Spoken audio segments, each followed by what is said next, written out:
Okay, guys, I'm back at andito tayo ngayon para mamitas ng mga bulaklak ng kalabasa.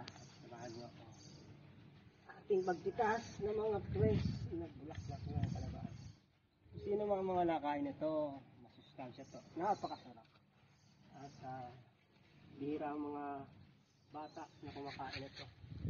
Siguro kahit sa mga matatanda ay ayaw din nila minsan ito, pero masustansya ito. Napakasarap. This is the fresh from Middle East. Ang ating mga bulaklak ng kalabas. May bunga yan, hindi yung pwede. So, ito tayo ngayon at may langgam-langgam. Sarap yan, langgam-langgam at ang tamis.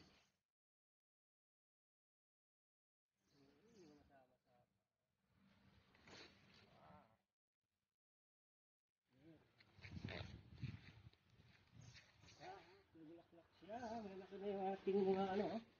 Nakita niyo yung ating mga kalabasa. Oh, wow. Very nice.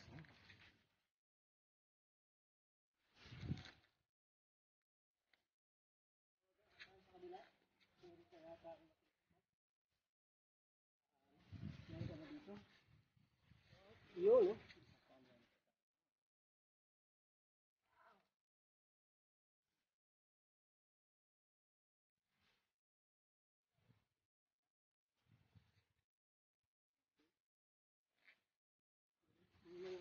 Hindi tayo pwede umitas ng mga bunga.